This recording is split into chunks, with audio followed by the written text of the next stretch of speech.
El siguiente video fue editado a partir de una de las clases que impartí en línea para uno de los cursos de aprendizaje y conducta adaptativa del Dr. Arturo Bouzas de la Facultad de Psicología de la UNAM. Está dirigido a estudiantes de los primeros semestres de la carrera en psicología. Pretende ser una clase introductoria que presente de manera totalmente intuitiva los elementos fundamentales para entender cómo funciona el teorema de Bayes. Ok, chicos, el día de hoy nos toca revisar el tema de la inferencia bayesiana. Antes de pasar directamente a hablar del teorema de Bayes y de qué es el teorema de Bayes, cómo funciona, para qué nos sirve, creo que hay un par de conceptos claves o elementos, digamos, más básicos que tenemos que revisar y que seguramente nos harán más fácil la revisión de este tema. Entonces vamos a empezar hablando de qué es la inferencia probabilística.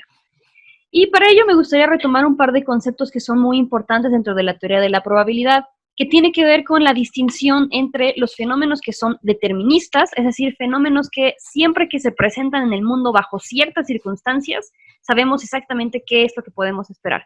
Ejemplos de ellos abundan en las ciencias naturales, tenemos la temperatura a la que hierve el agua, etcétera, etcétera, podemos pensar en 1000 ejemplos diferentes, mientras que tenemos otro tipo de fenómenos conocidos como fenómenos aleatorios, donde no nos es posible predecir el resultado exacto que vamos a esperar observar, porque asumimos que hay cierto número de mecanismos aleatorios interactuando con nuestro evento particular.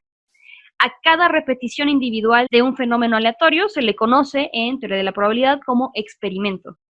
Aunque no podemos predecir exactamente qué es lo que vamos a observar, sí sabemos o tenemos idea de cuál es el conjunto total de posibles resultados para este fenómeno aleatorio. A este conjunto se le conoce como espacio muestral. El ejemplo de cualquier libro de texto es el espacio muestral de tirar un dado. Cuando yo tiro un dado, yo no sé exactamente qué cara va a salir, es un fenómeno aleatorio, aunque yo lo tire exactamente igual en cada ocasión, no sé qué voy a sacar, pero sí sé que existe tal cosa como un espacio muestral comprendido entre los números enteros entre el 1 y el 6. No sé qué va a pasar, pero sé que tiene que ser por fuerza un número entre 1 y el 6. Ahora bien, cuando hablamos de inferencia probabilística, vamos al tema general antes de llegar directamente a la parte bayesiana, nos estamos refiriendo a el ejercicio a partir del cual tratamos de determinar qué tan probable es que ocurra un evento X, un evento cualquiera. Y vamos a ver con más detalle a qué nos referimos cuando decimos probable. Vamos a revisar muy rápidamente, para refrescarles de memoria, las 4 principales definiciones o formas de entender la probabilidad.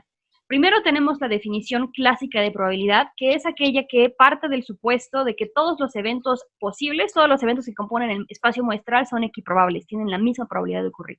Y lo que nos dice básicamente es que cuando yo quiero decir la probabilidad de que ocurra un evento contenido dentro del subconjunto A, lo único que tengo que hacer es observar el cociente entre el número de eventos que componen a este conjunto sobre el número total de eventos posibles que se puedan observar. Esa es la definición matemática, solamente tenemos dos conjuntos, A es el que nos interesa predecir, ya veíamos que omega representa en general el espacio muestral que tenemos, y en este caso el hashtag o el símbolo de gato nos indica cardinalidad, es decir, el número de elementos contenidos en el conjunto A y en el conjunto omega. En el caso que veíamos hace rato acerca de tirar un dado, imaginemos que el evento que yo quiero predecir es que me salga un número par. Yo sé que hay 3 eventos posibles contenidos en este conjunto grandote, cuyo cociente yo tengo que analizar respecto del total de resultados posibles a observar. Entonces tenemos que la probabilidad de que me salga un número par al tirar el dado es de 3 sobre 6, que se reduce a un medio, 0.5. Hay la misma cantidad de números pares que nones en un dado, así que si yo tiro un dado tengo la misma probabilidad de obtener un número par que un número non. La definición frecuentista de probabilidad, como sugiere su nombre, tiene que ver con la frecuencia con la que yo observo o con la que yo voy sumando observaciones conforme yo voy realizando repeticiones de mi experimento. Aquí tenemos el mismo ejemplo. Imaginemos que ahora, en vez de yo lanzar un dado una vez, lo voy lanzando 20 veces. Y cada vez que yo voy lanzando el dado, voy registrando el resultado que obtengo. Entonces lo lanzo una vez, me sale un 3. Ese 3 no es un número par, entonces 0 de una vez que yo he tirado el dado, el número de ensayos que ha salido mi evento sobre el número total de ensayos que yo he corrido, esa es mi probabilidad de tener un par a este punto en el tiempo. Vuelvo a lanzar el dado, me sale un 6. Ok, ahora tengo que una de cada 2 veces que he lanzado el dado me ha salido un par. Y continúo con mi experimento. Eventualmente, la idea es que conforme yo sigo juntando repeticiones de este experimento, lo que voy a ir observando es que poco a poco mi estimado de la probabilidad, mi estimado frecuentista de la probabilidad, se va a ir acercando cada vez más a un equilibrio. Esta es otra vez la definición matematizada de lo que implica la definición frecuentista de la probabilidad. N subíndice A solamente es el número de eventos donde se presenta el evento A sobre N, que es el número total de ensayos que yo he corrido. Idealmente asume que el número de ensayos de este experimento que yo voy realizando se extienden hacia el infinito. Asumen que yo estoy repitiendo este experimento de manera constante e imparable y voy registrando en cada ocurrencia qué es lo que detecto. Otra definición de probabilidad es la definición subjetiva de la probabilidad y tiene que ver con el utilizar un número real que vaya entre el 0 y 1 para representar la certidumbre que nosotros tenemos acerca de que va a ocurrir el evento que nos interesa. Por ejemplo, en un día cualquiera, dado que yo vivo en la Ciudad de México, yo trato de hacer una predicción acerca de si va a llover o no va a llover el día de hoy. Seguramente esa predicción va a variar de persona en persona en función a cómo cada quien hemos registrado nuestras experiencias. Por último, tenemos la definición axiomática de probabilidad. No me voy a detener demasiado en esto, solamente la idea es que todas las definiciones anteriores tienen que cumplir con estos tres supuestos, los supuestos de Kolmogorov. Todo evento, por fuerza, su probabilidad tiene que ser mayor o igual a 0. Es decir, no hay probabilidades negativas. La probabilidad total de observar el conjunto de elementos que componen mi espacio muestral tiene que dar 1. Y lo último tiene que ver con la complementariedad de la probabilidad. Asumiendo que cada uno de los eventos a observar son mutuamente excluyentes, la sumatoria de las probabilidades asignadas a cada uno de esos eventos tiene que ser igual a la sumatoria del conjunto total de eventos distribuidos en mi espacio muestral. Seguramente recordarán los diagramas de Venn. Todos los elementos que están en mi espacio, en este caso particular representado por mi pantalla, son los elementos que componen al espacio muestral. Dentro del espacio muestral yo defino conjuntos que van a ir anidando elementos particulares que están contenidos en mi espacio muestral. En este caso particular vamos a hablar de dos conjuntos sencillitos, nada más para ilustrar o para recordar cómo funcionan los diagramas de Venn. Imaginemos que tenemos dos conjuntos, el conjunto de números pares y el conjunto de números primos. Y en la intersección, lo que tenemos es el conjunto de elementos que comparten características con esos conjuntos. Son números que son simultáneamente pares y simultáneamente primos. La notación que teníamos aquí para representar la intersección es este simbolito de aquí. Y bueno, continuemos con el ejemplo. Imaginemos que tenemos una serie de números pares, una serie de números primos, y evidentemente solamente hay un número que es par y primo al mismo tiempo, es el número 2. Y ahora, la idea de la inferencia probabilística en general implica saber cuál es la probabilidad de que si yo tomo aleatoriamente un número de aquí, imaginemos que esto es un espacio físico, si yo cierro los ojos y saco un número, ¿cuál es la probabilidad de que ese número que estoy sacando pertenezca al conjunto de los pares, pertenezca al conjunto de los primos o pertenezca a la intersección? Hasta ahora hemos revisado o repasado dos conceptos súper importantes. Primero, la noción general de probabilidad. La probabilidad se define en general como un número real entre el 0 y el 1 que indica, valga la redundancia, qué tan probable es que ocurra un evento X. Y suele representarse con esta notación matemática. P de X quiere decir la probabilidad de X. La probabilidad conjunta, como veíamos hace ratito ilustrado en nuestro diagrama de Venn, indica la probabilidad de que dos eventos ocurran de manera simultánea. Tenemos la probabilidad de que el evento X se presente de manera conjunta con el evento Y. Otro concepto importante de repasar tiene que ver con la probabilidad condicional. Una cosa es que yo me pregunte, sin ningún tipo de información, ¿qué tan probable es que cualquiera de ustedes sea zurdo? Y bueno, yo tengo que recurrir a más o menos la información que tengo en general sobre la población. Sé que el 8% de la gente en el mundo es zurda, así que estimo que hay un 0.08 de probabilidad de que cualquiera de ustedes sea zurdo. ¿Cuál sería la diferencia si ustedes tuvieran activada la cámara y yo pudiera verlos interactuando con su celular con la mano izquierda o escribiendo, tomando notas de la clase con la mano derecha? La probabilidad condicional indica la probabilidad de un evento A la luz de ciertos datos B. Se representa con esta notación. Y básicamente lo que implica es, ahora yo no estoy haciendo en abstracto la estimado de probabilidad de que ustedes sean zurdos, eso sería solamente P de A, donde A es el evento, ustedes son zurdos, sino que ahora estamos agregando esta condición. Es decir, ¿cuál es la probabilidad de que ustedes sean zurdos? Dado que, así se interpreta ese símbolo de aquí, yo ya observé cierta evidencia acerca de ustedes. Dado que ya observé que algunos de ustedes tienen el celular agarrado con la mano izquierda, mientras otros de ustedes están tomando apuntes con su mano derecha. En cada uno de estos escenarios, nótese que mis estimados van cambiando. En un escenario, el observarlos usar el celular con la mano izquierda como que me hace decir, no sé si sea zurdo, tal vez es ambidiestro, no lo sé, pero de entrada parece mucho más probable que mi estimado inicial de 0.08.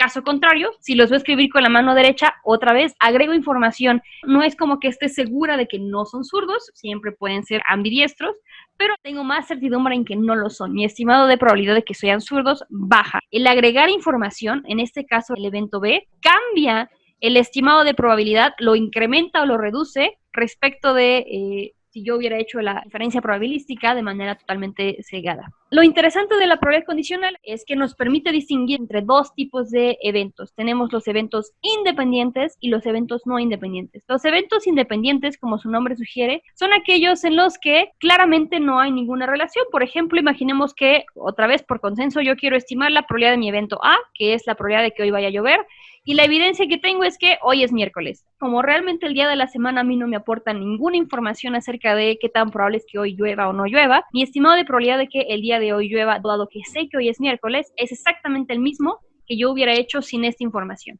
Esto es un evento independiente. Por otro lado, los eventos no independientes son aquellos donde, como su nombre sugiere, guardan algún tipo de relación. Ahora imaginemos que otra vez yo quiero estimar la probabilidad de que va a llover el día de hoy, pero en esta ocasión la información que poseo no es el día de la semana, sino el hecho de que el cielo está nublado. En este caso, el hecho de que el cielo esté nublado me aporta información acerca del estado del mundo y yo puedo decir que ahora mi estimado de probabilidad acerca de que llueva el día de hoy, dado que sé que está nublado, es mayor que lo que yo hubiera estimado si no hubiera abierto la ventana o no hubiera sabido nada acerca del estado actual del clima. Siguiendo con nuestra representación, los eventos independientes no están relacionados en el mundo, mientras que los eventos no independientes, en el caso particular del ejemplo que teníamos de predecir si va a llover dado que está nublado, lo que tenemos es un conjunto grandote, el cielo está nublado, que contiene al subconjunto de días en los que va a llover. Es decir, siempre que llueve, siempre que estoy en el circulito azul, forzosamente tiene que estar nublado, no puede llover si no hay nubes en el cielo. Pero no siempre que está nublado, no siempre que estoy en el circulito amarillo, tiene que llover. Y decíamos que son no independientes porque, dado que tienen una relación, cambia mi estimado de probabilidad. Observar que está nublado cambia mi estimado de probabilidad sobre si va a llover o no. Y ahora sí, regresemos a la probabilidad conjunta, porque vamos a verlo de manera un poquito más formal. Y ahora, este es un tecnicismo que me temo no podemos evitar. Tiene que ver con la ley de la multiplicación de probabilidades. Y nos dice que la probabilidad conjunta se va a computar como una multiplicación entre la probabilidad de observar el evento A, dado que yo ya sé que ocurrió B, por la probabilidad marginal de B, o bien el producto de la probabilidad marginal de A por la probabilidad condicional de B, dado que A. Ahorita quizás no nos metamos a entender por qué esta fórmula, solamente créanme que esa es la fórmula que existe para computar probabilidades conjuntas. Es multiplicar una probabilidad condicional por la probabilidad marginal de la evidencia que estoy observando, sea cual sea el evento que yo decida predecir o el evento que estoy utilizando como evidencia. Esto nos permite hacer una distinción importante cuando hablamos de eventos que son independientes. Decíamos que cuando los eventos son independientes, en general, la probabilidad condicional de un evento a ciegas y habiendo observado esta información permanece intacta. No hay ningún cambio, no incrementa ni decrece, permanece exactamente igual.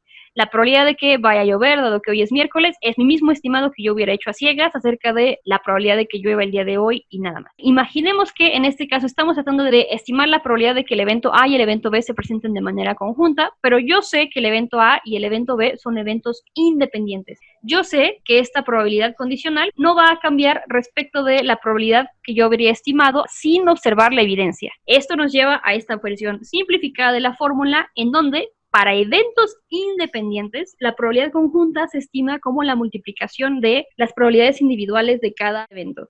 Sigue siendo la ley de la multiplicación de probabilidades, solamente es una derivación, digámoslo, del hecho de no tiene sentido que yo utilice B como un referente para cambiar mi estimado de probabilidad, dado que yo sé que son eventos independientes y se va a quedar igual al final. Un pequeño comentario que gusta señalar a los expertos en materia de inferencia probabilística y de cómo se estudian los juicios de probabilidad. Tiene que ver con esta idea. Si dos eventos son independientes, por fuerza, piénsenlo matemáticamente. Si yo multiplico un decimal por otro decimal, no importa que sea 0.9 por 0.9, por fuerza el resultado se va a ir haciendo más chiquito. Siempre que yo multiplico decimal por decimal, el resultado es más pequeño. Esto quiere decir que cuando tenemos eventos independientes, la probabilidad de que esos eventos independientes se presenten juntos, se presenten al mismo tiempo, es por fuerza más pequeña que la probabilidad individual de que ocurra ya sea el evento A o el evento B. Esto nos lleva a este divertido ejemplo que gusta mucho a los expertos en inferencia probabilística. En este experimento se proporciona a las personas con esa descripción. Linda tiene 31 años de edad, es soltera, inteligente y muy brillante. Se especializó en filosofía. Como estudiante, estaba preocupada por los problemas de discriminación y justicia social, participando también en manifestaciones antinucleares. Y la pregunta que se les presenta a la gente, ¿qué es más probable? ¿Que Linda sea cajera de banco o que Linda sea una cajera de banco y además sea activista de movimientos feministas? Generalmente la gente siempre se va por la respuesta B porque asume que la información que tenemos acá nos da información valiosa sobre si eso no es feminista. Pero recuerden lo que acabamos de decir. De entrada tenemos dos eventos, es cajera de un banco y es activista de movimientos feministas. Esos dos eventos parecen ser independientes entre sí. Si yo sé que alguno de ustedes trabaja en un banco, eso no me dice nada acerca de si pueden o no ser considerados activistas feministas. Así que la respuesta correcta, al menos en términos formales, es que Linda es una cajera de banco. ¿Por qué? Porque nos estamos rindiendo por los mismos principios que habíamos dicho hace un momento. Si ser cajera de un banco y ser feminista son eventos independientes, quiere decir que la probabilidad de que esos elementos se presenten de manera simultánea en una persona es el producto de sus probabilidades individuales y, habíamos dicho hace rato, siempre va a ser menor que cualquiera de estos factores, cualquiera de estos números que estoy multiplicando. Ahora sí vamos a nuestro famosísimo teorema de Bayes. El teorema de Bayes es una herramienta que nos ayuda a decir la probabilidad de que un evento ocurra cuando yo ya he observado otro evento en particular, a partir de este cociente, que es la probabilidad conjunta de los eventos A y B sobre la probabilidad marginal de B.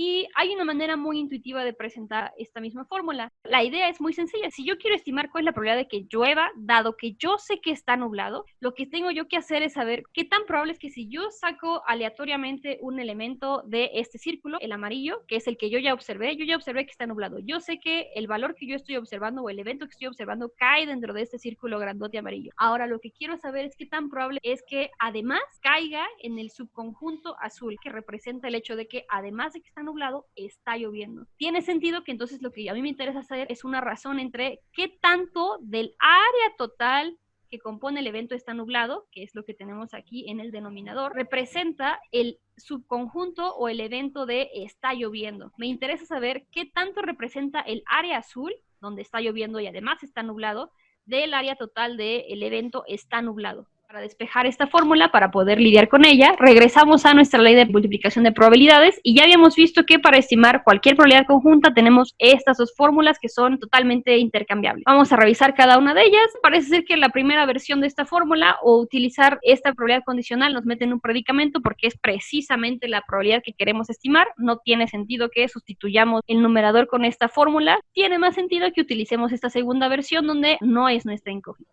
La sustituimos en el numerador de nuestra ecuación que tenemos aquí arriba y así es como llegamos al teorema de Bayes.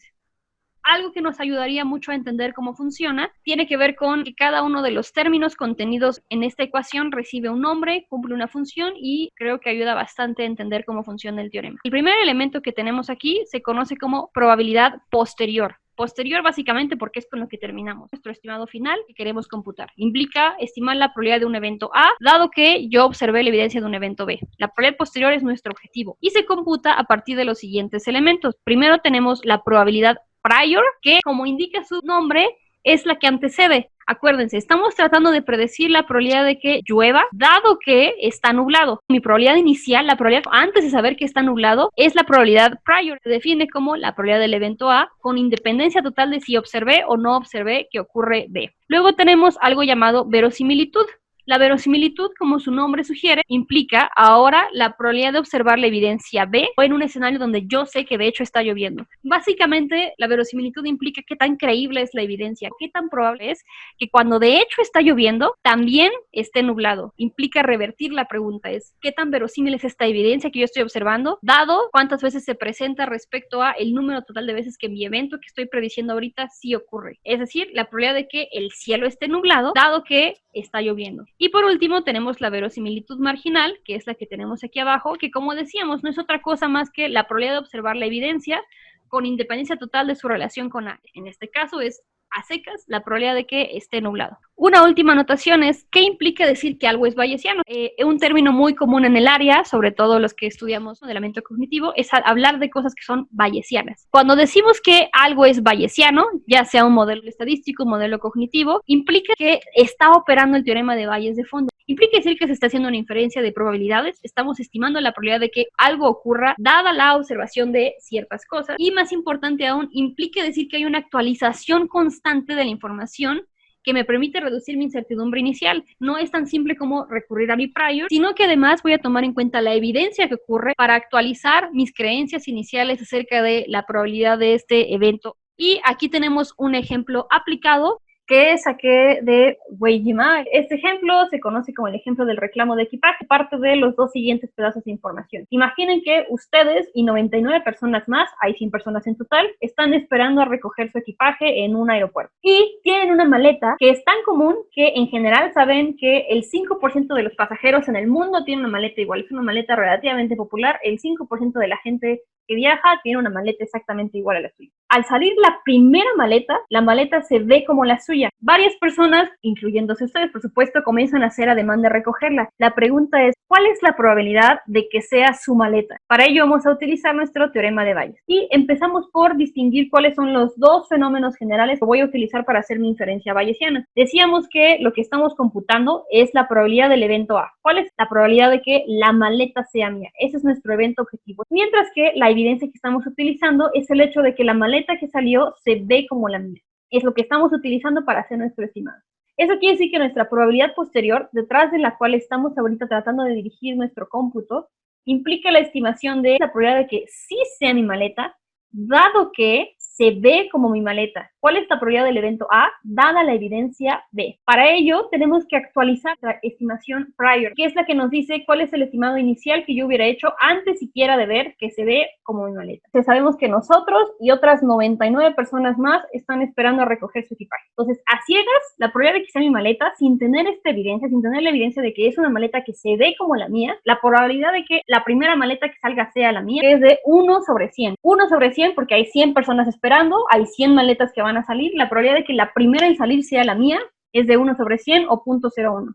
Luego tenemos la verosimilitud, básicamente nos dice qué tan probable o qué tan creíble es la información, qué tan probable es que se vea como mi maleta, dado que es mi maleta. Y en este caso en particular, pues la probabilidad de que una maleta que es la mía se vea como la mía es de 1, es totalmente imposible que mi maleta no se vea como mi maleta. La verosimilitud marginal es la que resulta un poquitito más tricky, porque en teoría lo que nos dice es la probabilidad de que una maleta se vea como maleta. Ahora, dada la información que nos dan aquí, estamos tentados a decir que la probabilidad es de 0.05, porque sabemos que el 5% de los pasajeros en el mundo tienen una maleta igual a la mía. Pero, ojo ahí, esa es una trampa. La verosimilitud marginal es la probabilidad de que la evidencia acompañe a cualquier estado posible del mundo. Una cosa es asumir a ciegas cuál es la probabilidad de que una maleta sea como la nuestra, y otra cosa es asumir esa misma probabilidad, dado que yo ya sé de facto que mi maleta está ahí. Podemos pensarlo como la probabilidad general, la probabilidad a ciegas, más la probabilidad sabiendo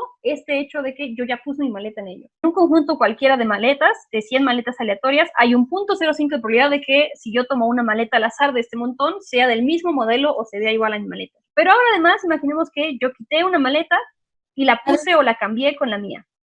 Eso implica que la probabilidad ha incrementado un poquitito, porque yo ya sé que al menos una, seguro, se tiene que ver como mi maleta. La manera de estimar la verosimilitud marginal es básicamente con una sumatoria. Implica sumar la probabilidad del evento que yo estoy intentando predecir con cada una de sus variaciones. En este caso, A es mi maleta, y el complemento no es mi maleta, de manera conjunta con la evidencia que yo ya estoy observando. Básicamente lo que implica es sumar cuál es la probabilidad de que sea mi maleta y se vea como mi maleta, más la probabilidad de que no sea mi maleta y aún así se vea como mi maleta. Y como ya hemos visto antes, la probabilidad conjunta se obtiene multiplicando la probabilidad condicional por la probabilidad marginal del evento que yo estoy utilizando como referente. En este caso particular decíamos que esta probabilidad yo no la conozco, es la posterior que estoy estimando o tratando de estimar, así que no tiene sentido que la utilicemos.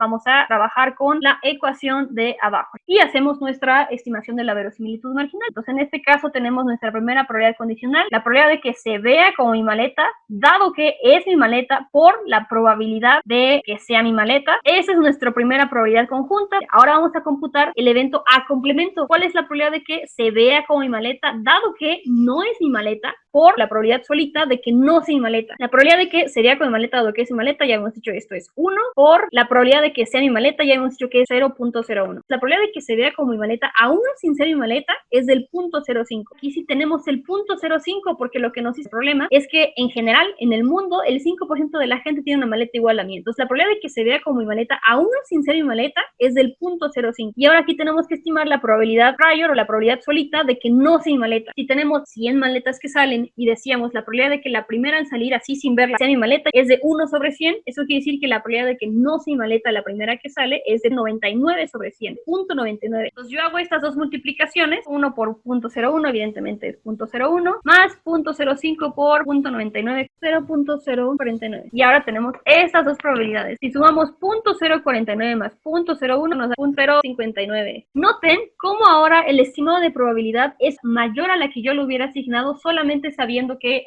hay una probabilidad del 5% de que cualquier maleta en el mundo se vea como la mía. Porque ahora yo sé que estamos hablando de un conjunto que no es totalmente random, sino en el que yo ya metí mi maleta. Es decir, la probabilidad ya no es de 0.05, sino que incrementa un poquito a 0.059. Y bueno, con esto ya tenemos todo para realizar nuestra estimación o nuestra inferencia probabilística. Entonces decíamos que teníamos una probabilidad prior de 0.01, una verosimilitud de 1, una verosimilitud marginal de 0.059. Y todo esto equivale a la probabilidad de A dado que B. Y si tenemos 0.01 sobre 0.059, nos da una probabilidad final de 0.1694. Esto quiere decir que, a pesar de que se ve como la mía, es muy poco probable que la primera maleta que sale sea mi maleta, simplemente porque yo sé que es una maleta muy común o que es una maleta que mucha gente tiene. Esto ilustra uno de los principales usos del teorema de Bayes, donde mi estimación inicial se va actualizando respecto de la información que yo tengo. Estamos utilizando toda la información que tenemos sobre nuestro entorno para hacer la estimación de la probabilidad de que sea nuestra maleta. Como el hecho de que o es mi maleta o no es mi maleta son eventos complementarios, son eventos que no pueden presentarse de manera simultánea en el mundo, esperaríamos que sumen a 1. ¿Se acuerdan los axiomas de probabilidad que vimos al principio de la presentación? Eso lo podemos estimar de manera muy sencilla porque ya tenemos toda la información.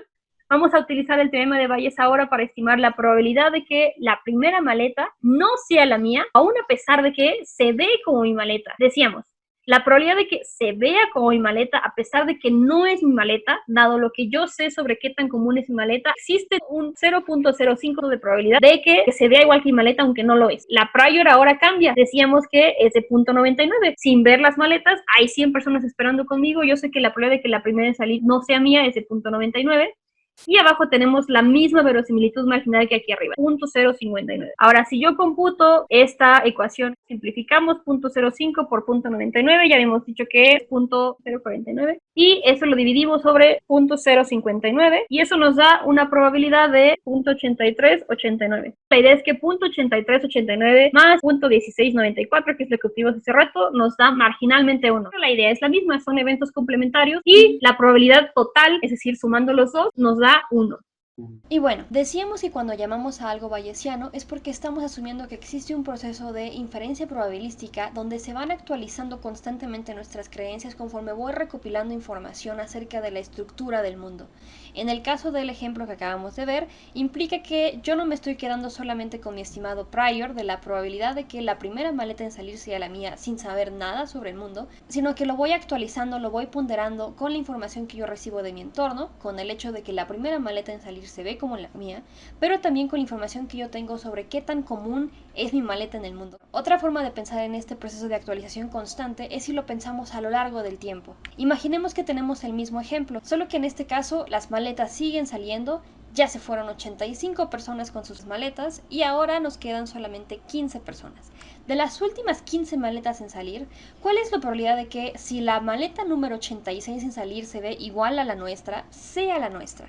Tenemos otra vez los mismos eventos a estimar, queremos otra vez volver a estimar la probabilidad del evento A, que la maleta sea mía, dada una nueva evidencia B, la maleta se ve como la mía. La única diferencia es que ahora ya no estamos hablando de la primera maleta en salir, sino de la maleta número 86. 86 en salir. Entonces repetimos nuestra identificación de los elementos contenidos en el teorema de Bayes. Decíamos que la probabilidad posterior no cambia, estamos estimando nuevamente la probabilidad de que sea mi maleta dado que se ve como mi maleta. Pero ahora, la probabilidad prior, el estimado que yo haría sobre la probabilidad de que la maleta número 86 en salir sea la mía, incluso antes de ver si se ve o no como la mía, es de 1 sobre 15. ¿Por qué? Porque ahora hay 15 maletas que están esperando a salir y yo quiero saber cuál es la probabilidad de que la maleta número 86, la primera de estas 15 maletas, sea la mía. Si computamos esta división, tenemos que es una probabilidad del 0.0666 que se repite. Ahora bien, tenemos nuestra verosimilitud, la probabilidad de que la maleta número 86 se vea con mi maleta, dado que es mi maleta. El estimado de la verosimilitud no cambia. Si la maleta es la mía, por fuerza se tiene que ver como la mía. Seguimos con un valor de 1. Y lo que tenemos que computar a continuación, que va a cambiar un poquitillo, es nuestra verosimilitud marginal. Decíamos que la verosimilitud marginal refiere a la probabilidad de que una maleta en el mundo se vea como mi maleta. Computamos de nuevo nuestra verosimilitud marginal usando la misma fórmula de antes. Nuevamente tenemos dos variaciones del evento que me interesa predecir. O se trata de mi maleta o no se trata de mi maleta. No tenemos que hacer más que sumar la probabilidad conjunta de que una maleta se vea como mi maleta y sea mi maleta, más la probabilidad conjunta de que una maleta se vea como maleta y no sea mi maleta. Ya habíamos visto antes, estamos utilizando esta fórmula de aquí de acuerdo con la ley de la multiplicación de probabilidades, y si lo sustituimos tenemos que la probabilidad conjunta de que se vea como mi maleta y sea mi maleta se computa a partir de la multiplicación entre la probabilidad condicional de que se vea como mi maleta dado que es mi maleta por la probabilidad prior de que la maleta número 86 sea la mía, más la probabilidad conjunta de que no sea mi maleta y aún así se vea como mi maleta. Para ello computamos la probabilidad condicional de que una maleta se vea como la mía aún a pesar de no ser mi maleta por la probabilidad prior de que la maleta número 86 en salir no sea la mía. Sustituimos estos valores, sabemos que la probabilidad de que una maleta se vea como la mía dado que es la mía es de 1 y ya habíamos dicho que la probabilidad prior es de 1 sobre 15 igual a 0.0666 y por el otro lado tenemos que la probabilidad de que una maleta se vea como la mía aún sin ser mi maleta es de 0.05 porque decíamos mi modelo de maleta es muy común, lo tiene el 5% de los pasajeros en el mundo, por la probabilidad de que la maleta número 86 en salir no sea la mía, que es de 14 sobre 15.9333. Si nosotros resolvemos los paréntesis, tenemos una sumatoria final entre 0.0666 más 0.04665. Si hacemos esta suma final, obtenemos una verosimilitud marginal para este escenario en el que ya solo quedan 15 maletas de 0.1132. Nuevamente yo sustituyo los elementos contenidos en mi teorema de Bayes. Tenemos aquí mi fórmula inicial y yo voy sustituyendo. Ya habíamos dicho que la verosimilitud es de 1, la probabilidad prior en este caso es de 0.0666. Acabamos de computar nuestra verosimilitud marginal como 0.1132. Obtenemos simplemente 0.0666 sobre 0.1132. Si realizamos esta división obtenemos una probabilidad posterior de 0.5883. Es decir, ahora que faltan solo 15 maletas para que yo pueda recoger la mía, existe una probabilidad del 0.58 o del 58% de que esta maleta número 86 que sale y que se ve como la mía sea la mía. Nótese que aún así no tenemos certidumbre total porque seguimos sabiendo que es una maleta relativamente común. Si nuevamente computamos la probabilidad complementaria, es decir, la probabilidad de que no sea mi maleta a pesar de que se ve como mi maleta, y habíamos dicho que la verosimilitud en este caso es de 0.05 con una probabilidad prior de 0.9333 sobre la misma verosimilitud marginal que teníamos hace rato. Si resolvemos el numerador, es decir, multiplicamos los números que tenemos arriba, acabamos con un 0.04665 en el numerador que dividido por nuestra verosimilitud marginal nos da 0.4121. Nuevamente podemos comprobar que nuestros estimados posterior para la probabilidad de que sea mi maleta o de que se vea mi maleta más el estimado prior obtenido para la probabilidad de que no sea mi maleta aún si se ve como mi maleta son complementarios y suman a 1. En caso de que hubiera alguna duda después de resolver el primer ejemplo, vamos a realizar un segundo ejemplo más sencillito con una situación mucho más concreta que espero nos ayude a ilustrar no solamente la utilidad de aplicar el teorema de Bayes para estimar probabilidades a la luz de la recolección de ciertas evidencias, sino que espero también nos ayude a agilizar la identificación de los elementos que se contienen en el teorema. Ese segundo ejemplo tiene que ver con un diagnóstico médico. El ejemplo dice así: después de realizar su revisión médica anual, una doctora encuentra que su paciente X ha dado positivo a la enfermedad X. Es decir, tenemos un escenario en el que este paciente X tomó cierto tipo de examen, como parte de su revisión médica anual y dio positivo a una enfermedad cualquiera, una enfermedad X. Sin embargo, esta enfermedad es extremadamente inusual en el grupo etario del paciente. Solamente el 0.2% de la gente de este grupo etario lo presentan.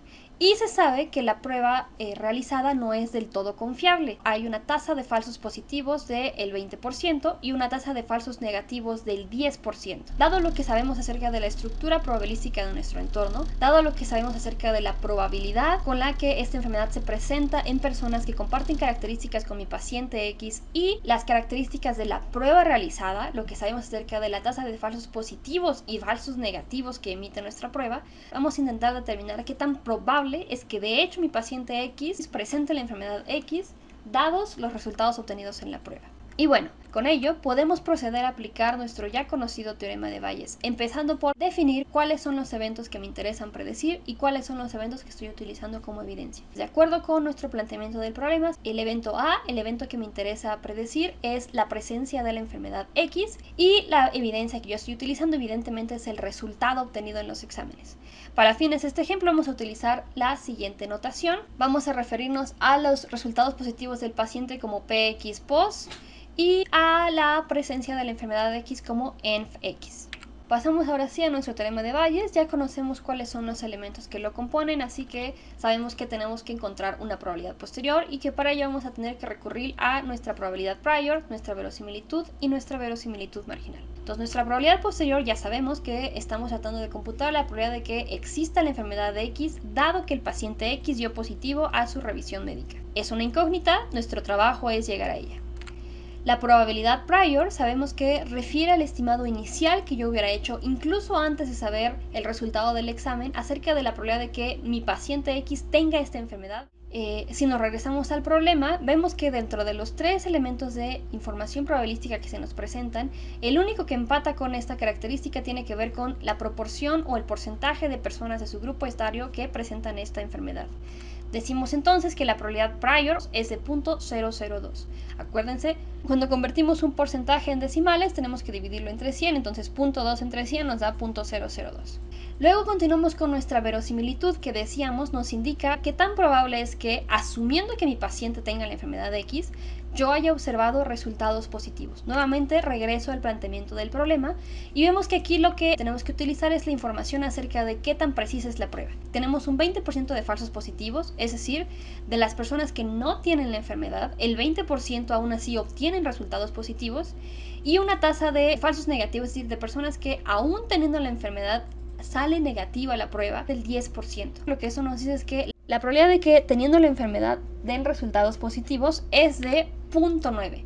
Porque si decíamos que el 10% de la gente que tiene la enfermedad sale negativo, eso quiere decir que el 90% sale positivo. Continuamos con nuestro estimado de verosimilitud marginal, que decíamos no es otra cosa más que la probabilidad, con independencia de la presencia o ausencia de la enfermedad, de que se obtengan resultados positivos en este examen.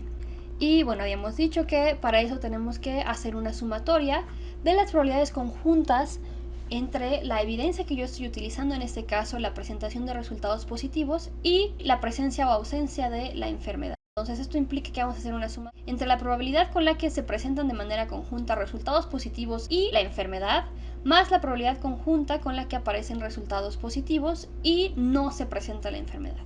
Habíamos dicho ya que de acuerdo con la ley de la multiplicación de las probabilidades, esta es la operación que tenemos que utilizar y bueno, comenzamos con nuestro despeje. Para estimar la probabilidad de que una persona presente la enfermedad y además obtenga resultados positivos en la prueba, tenemos que computar el producto entre la probabilidad condicional de que se presenten resultados positivos cuando se tiene la enfermedad por el estimado prior de que la persona en este grupo etario tenga la enfermedad. A ello le sumamos la probabilidad conjunta de que una persona no tenga la enfermedad y aún así presente resultados positivos. Para ello tenemos que computar el producto entre la probabilidad condicional de que alguien dé resultados positivos a pesar de no tener la enfermedad por la probabilidad prior de que una persona de este grupo etario no presente la enfermedad. Hacemos abajo una sustitución y habíamos dicho que la probabilidad de que alguien con la enfermedad de resultados positivos es de 0.9 por 0.002, que es la probabilidad que corresponde a la proporción de personas en este grupo etario que presentan la enfermedad. Se nos decía en el planteamiento del problema que de las personas que no presentan la enfermedad, el 20% presentan un falso positivo, es decir, la probabilidad de que ocurra un resultado positivo aún sin tener la enfermedad es de 0.20 por el estimado inicial que yo haría de que una persona en este grupo etario no presente la enfermedad, que es de 0.998. Si nosotros computamos las operaciones que aparecen en los paréntesis, obtenemos una sumatoria final de 0.0018 más 0.1996. Si hacemos esta sumatoria final, obtenemos una verosimilitud marginal de 0.2014. Quiere decir que esa es la probabilidad en general de que se obtenga un resultado positivo en este examen. Ya hemos dicho, no es muy confiable porque tanto tiene una tasa de falsos positivos del 20% como tiene una tasa de falsos negativos del 10%. Colocamos aquí nuestro valor faltante y estamos listos para sustituir nuestro teorema de Bayes. Decíamos que la probabilidad posterior detrás de la cual estamos refiere a la probabilidad de que el paciente X presente la enfermedad dado que el paciente X mostró signos positivos,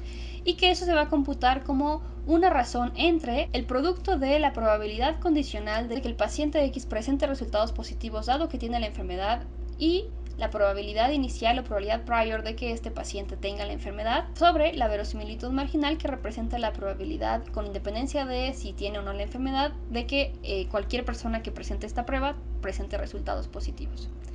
Yo sustituyo con los valores que ya habíamos dicho que nuestra verosimilitud es de 0.9. Sabemos que por el grupo etario nuestro paciente tiene una probabilidad de 0.002 de presentar la enfermedad y habíamos computado una verosimilitud marginal de 0.2014 que dejamos en el denominador. Si nosotros resolvemos el numerador de la ecuación, obtenemos un cociente final entre 0.0018 y 0.2014. Yo realizo mi división final y obtengo una probabilidad de 0.008937. A pesar de que mi paciente X se realizó esta prueba y obtuvo resultados positivos, podemos utilizar el teorema de Bayes para compensar o para ponderar la información que estoy recibiendo con todo el conocimiento que yo tengo sobre la estructura probabilística del mundo, sobre lo que yo sé, sobre qué tan probable es que realmente una persona con las características de mi paciente X, en este caso su grupo etario, presente esta enfermedad, y con la información que yo tengo acerca de la confiabilidad de la prueba a partir de la cual estoy pretendiendo hacer mi diagnóstico. Para aquellos que quieran practicar, les recomiendo que realicen el estimado correspondiente a la probabilidad complementaria, es decir, la probabilidad de que el paciente X no tenga la enfermedad dado que obtuvo resultados positivos. Les adelanto que el resultado que obtenemos es de 0.9906. Siempre pueden probar a hacerlo ustedes mismos y ver si llegan al mismo resultado. El punto importante aquí es ver que, una vez más, esas dos probabilidades suman a 1.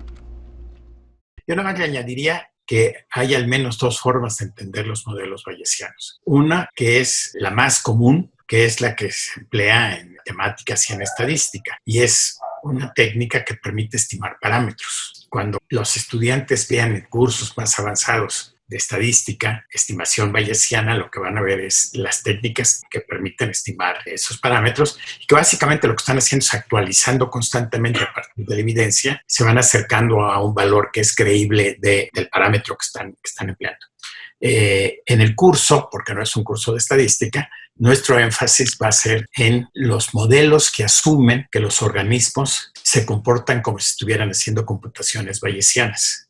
Los modelos bayesianos son una solución abstracta a un problema que es el problema de inferencia. En la forma más general de entender aprendizaje es entenderlo en términos de un sistema que está comportándose bayesianamente porque tiene que resolver el problema de algo que se encuentra en forma inesperada, comida, lo que sea, algo biológicamente importante, si hay alguna señal que le permite reducir la incertidumbre acerca de cuándo va a ocurrir ese evento. La señal que le permite reducir esa incertidumbre es si el evento ocurre condicional a que se presente un tono. ¿Cuál es la probabilidad de que yo haya observado un tono dado que obtuve comida? Y de ahí saco la probabilidad inversa de cuál es la probabilidad de que yo, dado que observé un tono, escuché un tono, haya comida. Son los modelos más comunes hoy en día en psicología, modelos psicológicos, y estos modelos son muy populares en percepción.